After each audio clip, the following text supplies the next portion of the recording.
අජීවී තත් පිරිමදිමින් ලෝකය සජීවීකරණය කළ ඒ අපූර්ව මිනිසා ගැන ලියවුණු අපූර්ව නවකතාවක් පසුගියදා මට කියවන්නට ලැබීම ඇත්තෙන්ම ආශ්වාදජනක අත්දැකීමක් වුණා. නවකතාව ලියපු කවියා මෙය හඳුන්වන්නේ සංගීතමය නවකතාවක් හැටියට. ලෝක සාහිත්‍යය තුළ සංගීත නවකතා ගණනාවක්ම අපට දකින්නට ලැබුණත් සිංහල පාඨකයාට මෙය අලුත් ප්‍රවේශයක් උදා කර දෙනවා. මම මේ කියන්නේ පරාක්‍රම කොරිතුවක්කු කවියා ලියපු ක්ලැරා සංගීත නවකතාව ගැන.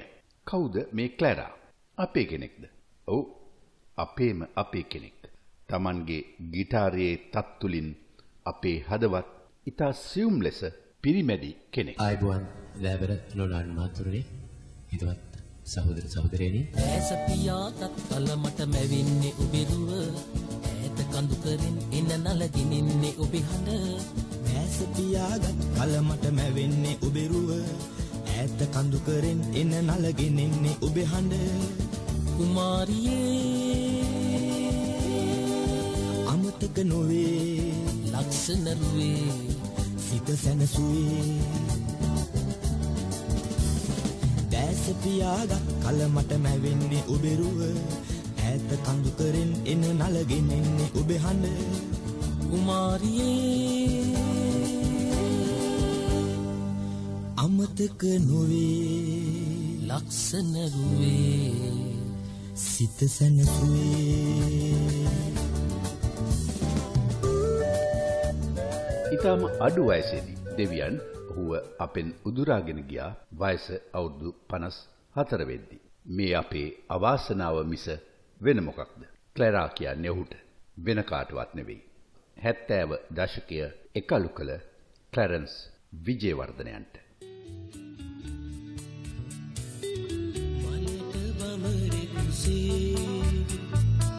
සිතට ඔබ එනවා කිරණ සිහිරුවේ හද සිනාසනවා ඔබ සිනාසනවා.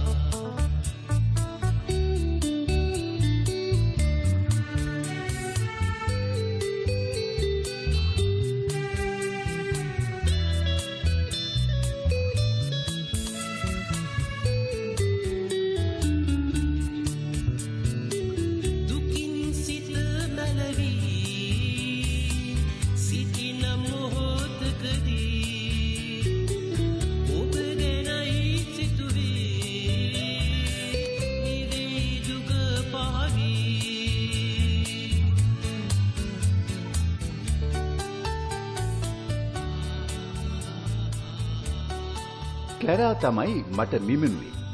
මේ වැඩසටහන් මාලාවේ එක් වැඩසටහනක් ක්ලැරන්ස් වෙනුවෙන් වෙන් කරන්න මම පරක්කු වුණා වැඩි කියලා.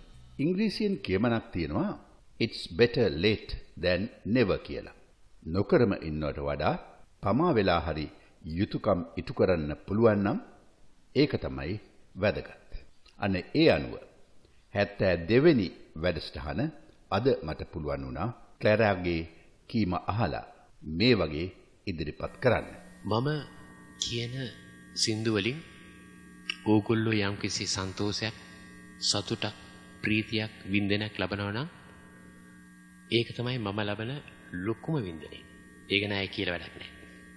ඕගොල්ලෝ යම්කිසි සන්තෝෂයක් ලබනවා නම් ක්ලැරන්ස් මේ සින්දුව කිව්වා, ක්ලැරන්ස් මේ සින්දුව කිව්වා, ක්ලැරන්ස් මේ සින්දුව කිව්වා, මම ආ සින්දුව මේකයි කියලා ඕගොල්ලෝ හිතනවා නම් ඕගොල්ලෝ ඒකෙන් සන්තෝෂයක් ලබනවා නම් මම ලබන ලොකුම සන්තෝෂේ මුදල්වත් ඇඳුම් පැළඳුම්වත් තෑගි බෝවත් නෙවෙයි. ඒක මම කියන්නේ සාමාන්‍යයෙන් අපි දියුරුලා කියනවා අම්මපා කියලා ලංකාවේ. ඉතින් ඒ වගේ දෙයක් තමයි මම කියන්නේ. මගේ අම්මපල්ලා. අම්මට වැඩි ලොකු කෙනෙක් මේ ලෝකේ නැහැ නේ.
සංගීතය විතරක් නෙවෙයි භාෂාවේ වචනවලත් සංගීතයක් තියෙනවා කියලයි ක්ලැරන්ස් කිව්වේ.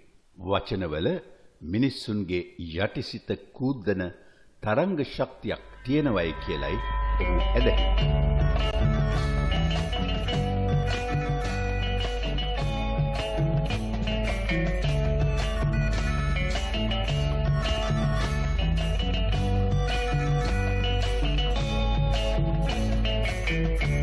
සුරිඳුනි ඔබේ උදතෙද දැක හද බිබිදුණු සිත ඇතිව පුද දෙබු පැතියන කඳ සුරිඳුනි ඔබේ උදතෙද දැක හද බිබිදුණු සිත ඇතිව පුද දෙබු පැතියන ඔබ යදුමට ආවා අපි ඔබ පිදුමට ආවා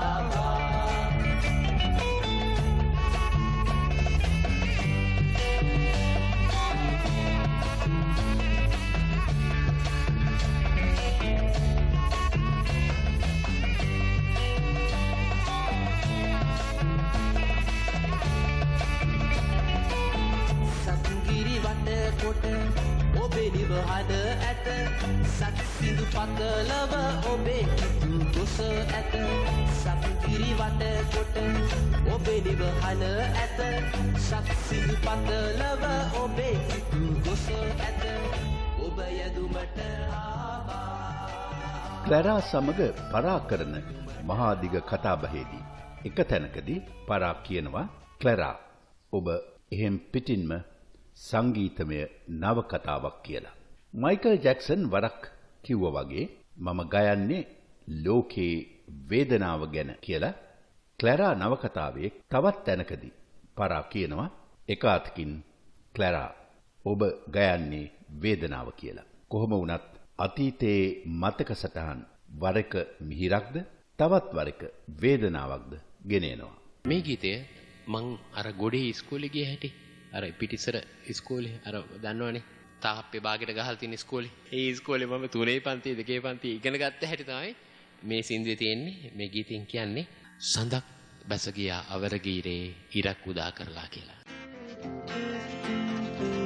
සඳක් බැස ගියා අවර ගීරේ ඉරක් උදා කරලා මටත් ලොවක් තිබුණා මතකයි මම ඉමිසි කරලා දිලුම් මල් පිපුණු දෙවැට දිගේ පාසල් ගිය කාලේ මල් වගේ සිනාසුණු කෙල්ලන් හා මතකයි මගේ බාලේ. ආදරණීය ක්ලැරා ඔබ ගැන කතා කරන්න තවත් කොච්චරනම් දේ තිබුණත් අපට මෙතනින් සමුගන්නට සිදු වෙනවා. ඔබ පිළිබඳ මතක පොදිය හදවත තුල රුවාගෙන ඔබ කළ අපරිමිත මෙහෙයට බොහෝම ස්තුතියි ක්ලැරා. Thank you very much. Thank you very much. It's like being back at home with you all.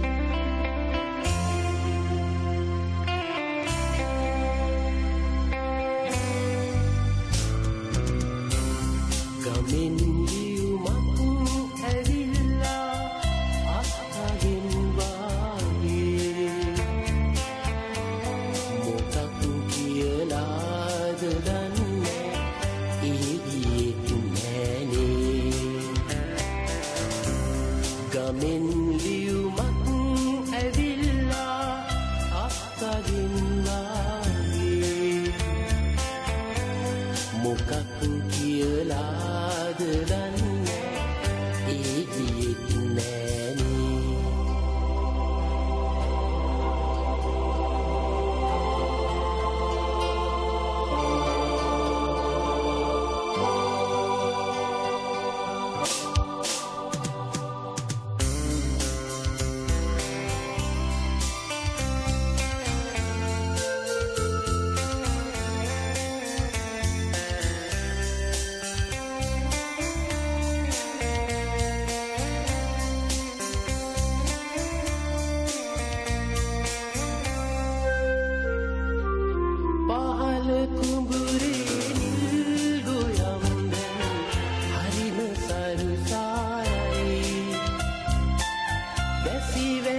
ජයි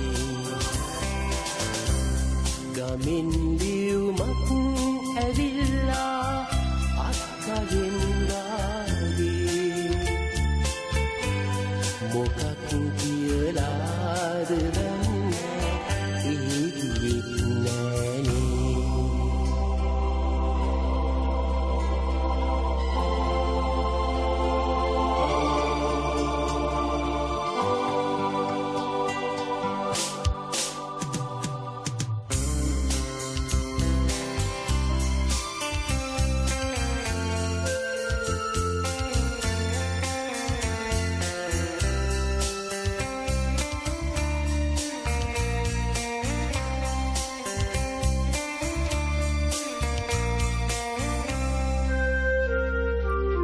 ගෙදර අය සතුටින් සිටින්නේ අල්ලි වැක ගන්න